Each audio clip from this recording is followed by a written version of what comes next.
On le sait, dans le grand banditisme, il est souvent prévu qu'une personne aille purger une peine en prison au nom et pour le compte de d'autres personnes. Donc on voit bien qu'ici, on pourrait être tenté d'avoir des personnes qui vont négocier la reconnaissance de culpabilité d'un crime sans qu'il y ait eu véritablement une enquête qui aille jusqu'au bout. On le sait, on l'a déjà vu, il y a des procès dans lesquels c'est à l'audience et au moment de la plaidoirie que tout va se jouer et on va découvrir la vérité. C'est l'existence d'un procès qui va être évidemment médiatisé, qui va faire évoluer les choses. Bonsoir à tous. Aujourd'hui, l'ensemble des barreaux de France et de Navarre qui ont décidé de se lever contre un projet de loi, le projet de loi sur la justice criminelle et le respect des victimes. Alors, si vous ne vivez pas dans une grotte, évidemment, vous avez dû en entendre parler. Si c'est le cas, rassurez-vous, grâce à cette émission, vous allez en savoir plus avec ce Flash Info. Alors, bien évidemment, si vous n'êtes pas encore abonné, et plus de 50% d'entre vous qui nous regardez chaque semaine n'êtes pas abonnés, donc c'est vraiment inadmissible. Un petit pouce, on s'abonne, ça mange pas de pain et ça fait extrêmement plaisir. Merci également à nos 54 souscripteurs. D'ailleurs, le nom des souscripteurs passera à la fin du générique de l'émission. Donc vraiment, merci à eux, parce qu'aujourd'hui, clairement, on a une communauté et on est vraiment ravis de pouvoir compter sur vous. Alors, si vous n'avez pas entendu parler de ce projet de loi sur la justice criminelle et le respect des victimes, si vous tapez sur Internet, vous allez voir, ça a fait vraiment la une de toute la presse nationale. Beaucoup d'avocats partout en France se sont émus de ce projet et on va essayer de comprendre ensemble pour quelles raisons. Alors tout d'abord, la première chose, ce qu'il faut retenir, c'est que tous les avocats ne sont pas unanimes sur ce projet de loi. En d'autres termes, au sein même de la profession, certains soutiennent le projet, d'autres, évidemment, le critiquent verbalement, vertement. Alors, parmi ceux qui le soutiennent, on peut quand même citer notre avocat médiatique, Avis Bitton, qu'on a le plaisir de saluer, peut-être qu'un jour on le recevra sur cette chaîne, on espère, qui a eu une position assez intéressante parce qu'elle est vraiment à contre-courant de la position officielle de nos institutions.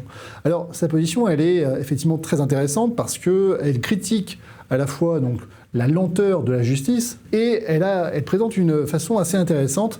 Avis Bitton nous dit, dans sa vidéo, son short, vous irez le voir sur sa chaîne YouTube, c'est assez intéressant, il nous dit qu'en fait, le procédé pénal peut, pour la victime, constituer un nouveau préjudice. Pourquoi un nouveau préjudice ? Eh bien parce que la victime va devoir pendant plusieurs jours, parfois une bonne semaine, devoir être présent devant une cour d'assises. Elle va devoir raconter de nouveau les faits dont elle a été victime, va devoir être confrontée à l'auteur des faits, va entendre parfois sa parole être critiquée, va subir parfois des moqueries, des joutes verbales qui peuvent être parfois très saillantes de la part de nos confrères. Et évidemment, cela peut être une nouvelle souffrance pour la victime. Donc là, ici, ce que Avis Bitton nous dit, et il n'est pas le seul avocat, c'est qu'on va proposer à la victime de s'éviter les douleurs d'un procès. Alors évidemment, ça c'est une des positions. On va voir que nos confrères et nos institutions, eux, ont une vision totalement différente, qui est de dire, en réalité, ce projet de réforme, pour tenter de lutter contre la lenteur excessive des procédures pénales. Alors là, vous allez voir, c'est pas moi qui le dis, on est sur le site du gouvernement. On parle quand même d'un peu plus de 6000 affaires pénales qui ont entre 6 à 8 ans. Imaginez des procès qui ont 6 à 8 ans. C'est-à-dire des procès qui sont passés en 2018-2020, sont des faits de nature criminelle qui sont commis, donc des viols par exemple, des viols, des meurtres. Eh bien, parfois, vous avez des délais entre 6 ans à 8 ans qui n'ont toujours pas été jugés. Donc on voit qu'ici, il y a un stock d'affaires qui est extrêmement important et on voit que pour le gouvernement, une des façons de pouvoir régler de manière raisonnable ces procédures, c'est notamment de pouvoir instaurer ce qu'on appelle donc le projet de loi sur la justice criminelle et le respect des victimes.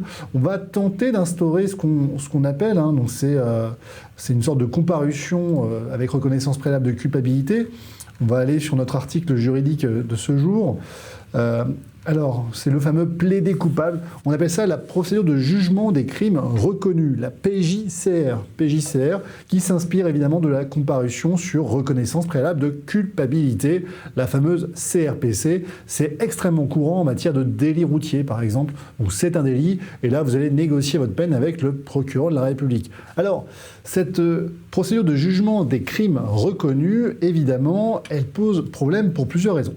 Tout d'abord, il s'agit évidemment, non pas d'ajouter des moyens à la justice pénale, mais finalement de pouvoir désengorger les tribunaux en évitant un procès. On évite le procès et on va éviter évidemment à la victime d'être confrontée à son bourreau. Mais tout cela présente des failles. Effectivement, ça présente des failles. Pourquoi ? Tout d'abord parce que même si le projet de loi, en l'état actuel, prévoit que la victime doive consentir à ce que le procès ne se tienne pas, on s'aperçoit que la victime n'a pas l'obligation d'avoir un avocat. Alors vous allez me dire, oui, obligation d'avoir un avocat, c'est aussi des coûts et des frais en plus. Alors ça, je suis d'accord avec vous. Mais là, ici, on voit quand même que pour apprécier l'opportunité ou non d'un procès, ne pas avoir d'avocat et que la loi ne prévoit pas cette garantie, c'est quand même un des premiers problèmes parce que, vous le savez, à la plupart du temps, ce qui vous cause la plus grande des injustices, c'est de ne pas connaître vos droits. La plupart du temps, lorsque les personnes viennent me contacter, ce qui est vraiment le plus regrettable, c'est que si elles avaient été mieux informées, si elles avaient été abonnées à cette chaîne YouTube, en réalité, c'est ça le vrai souci, eh bien, elles auraient probablement mieux défendu leurs droits. Nous, quand on intervient, on est à la fin du cheminement, c'est la fin de l'histoire quasiment. Donc nous, on est juste là pour essayer de réparer les pots cassés, alors que finalement, nous aurions pu prévenir les maux avec évidemment des mots MOTS. C'est beau, c'est de la poésie. Vous êtes aussi sur cette chaîne pour ça. Alors, on voit ici que la première difficulté, c'est que la victime sera évidemment non conseillée et pourrait accepter, bon gré mal gré, sans comprendre les conséquences, l'absence de procès, ce qui lui permettrait, ce qui va lui éviter en fait, de défendre parfaitement ses droits. La deuxième chose, c'est que ça risque d'augmenter les erreurs judiciaires. Et oui, évidemment, on pense ici à un fameux plaidé coupable, c'est-à-dire que ce qu'il faut retenir, c'est que notamment la procédure de négociation qui va se mettre en place avec le procureur de la République va permettre parfois de pouvoir réduire de 2/3 la peine maximale encourue pour une infraction pénale et de réduire significativement, évidemment, la durée d'emprisonnement des personnes qui auraient pu être auteurs de ces faits. Or, il ne vous a pas échappé que certaines personnes allaient servir, en fait, de bouc émissaire. Alors pourquoi de bouc émissaire ? Eh bien tout simplement parce que, notamment, on le sait dans le grand banditisme, il est souvent prévu qu'une personne aille purger une peine en prison au nom et pour le compte de d'autres personnes. Ça arrive très souvent, plus souvent qu'on ne le pense. En échange, les prisonniers se retrouvent confortablement indemnisés avec évidemment l'argent qui ne passera jamais par les caisses de l'État. Bon gré, mal gré, encore une fois. Donc on voit bien qu'ici, on pourrait être tenté d'avoir des personnes qui vont négocier la reconnaissance de culpabilité d'un crime sans qu'il y ait eu véritablement une enquête qui a eu jusqu'au bout. Et ça, c'est évidemment problématique parce qu'on va avoir des personnes qui vont volontairement pouvoir se proposer pour réaliser une peine dont les 2/3 de la peine sera allègrement réduite. La troisième chose, c'est que l'erreur de judiciaire peut aussi résulter du fait que, pendant l'enquête, on n'a pas réussi à déterminer qui était véritablement ou non l'auteur de l'infraction. Et c'est notamment encore plus le cas lorsqu'on a par exemple des rixes qui ont lieu et que plusieurs personnes participent à la réalisation du dommage.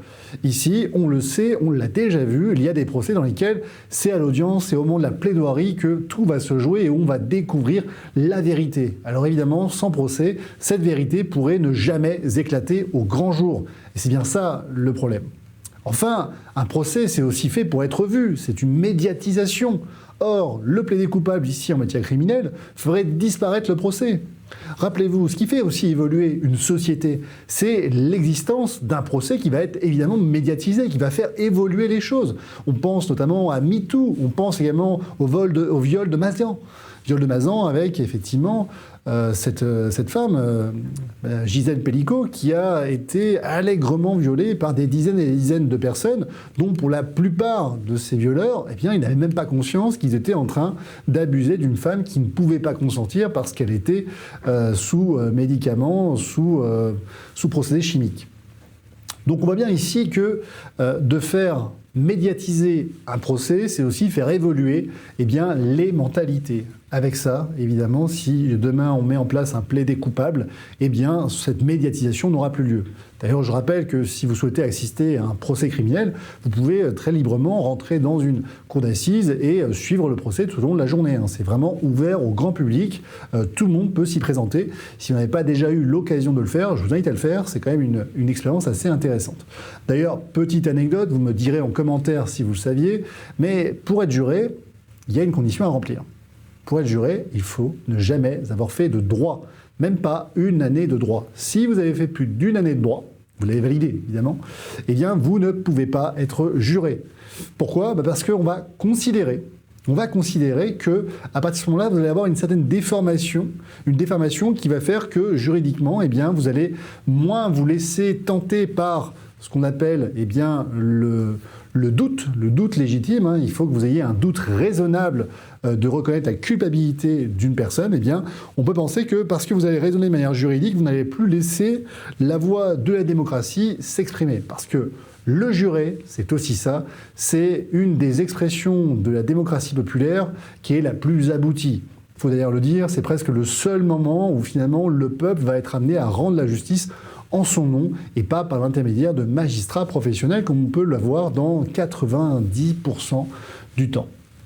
Donc évidemment, avec ce plaider coupable en matière criminelle, eh bien, on est en train d'étendre la fameuse CRPC, hein, qui est donc la comparution avec reconnaissance préalable de culpabilité, qui déjà à l'époque avait fait grincer des dents au sein de la profession en considérant que certains délits allaient finalement échapper à des procès et à toutes les garanties en matière de droit de la défense qui vont nécessairement se mettre en place. Alors, qu'on en pense à bien ou à mal de ce projet, la question n'est pas de savoir si c'est bien, la question est de savoir comment on pourra améliorer cette réforme. Parce qu'une chose est claire, c'est qu'on ne peut pas avoir 6000 affaires qui ont entre 6 ans et 8 ans avant même d'être jugées. C'est pas possible, c'est pas satisfaisant pour les justiciables. Qu'est-ce que nous pouvons dire à des justiciables lorsqu'on leur explique que 6 ans, 8 ans, 10 ans plus tard, la justice ne s'est toujours pas rendue ? C'est pas sérieux et évidemment on doit trouver des moyens. Alors la première chose, c'est que, évidemment, ces moyens, aujourd'hui, ils sont limités. 3 000 milliards de dettes, évidemment, ça réduit un peu les possibilités de recruter des magistrats, des greffiers, de les former, évidemment, puisque c'est pas tout de les recruter, il faut aussi les former, et de rendre la justice dans des conditions qui soient dans un délai raisonnable. Donc, on a des moyens limités, ça c'est une réalité, c'est bien, c'est pas bien, c'est la réalité. La deuxième chose, on a des justiciables qui subissent ces délais.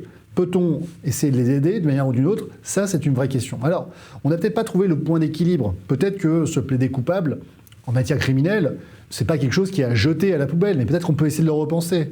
Une des réflexions que je me faisais en préparant cette analyse ce soir, c'est de me dire, si on rend obligatoire l'avocat pour la victime et pour le responsable de l'infraction et qu'il n'y a aucun doute sur la culpabilité, parce que tout est évident, encore une fois, même si en matière criminelle, jamais rien n'est évident, mais si on le réserve uniquement à des cas où la culpabilité n'est pas sérieusement contestable et où la personne elle-même reconnaît sa culpabilité, alors peut-être que dans une certaine mesure, ce plaider coupable en matière criminelle pourrait être satisfaisant et permettre de réduire une partie des crimes qui ont été commis aujourd'hui.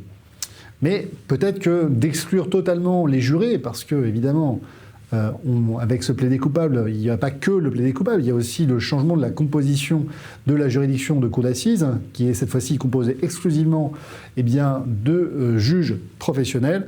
Eh bien, peut-être que c'est une nouvelle fois un retrait de la justice populaire. Alors peut-être que dans ce cadre-là, on pourrait prévoir des assises avec des jurés qui viendraient effectivement s'assurer que le plaider coupable ne retire pas une garantie à la victime et en cas de doute, à la majorité, eh bien, les jurés pourraient s'opposer à ce plaider coupable. Ça pourrait être une contre-garantie procédurale qui serait ainsi instaurée et qui permettrait à la fois d'accélérer la procédure sans mettre évidemment en retrait cette expression de la démocratie populaire qui était notamment les jurés de cour d'assises.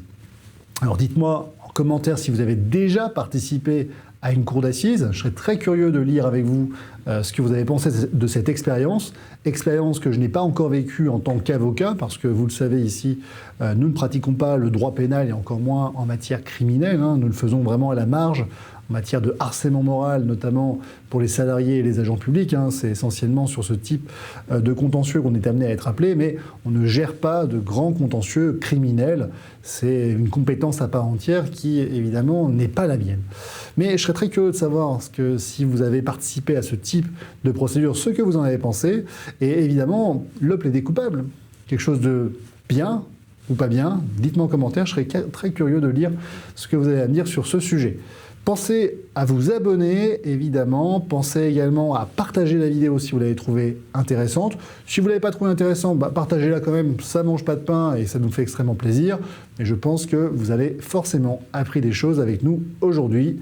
Allez, sans plus attendre, on se retrouve tout de suite sur les délais anormaux de la justice.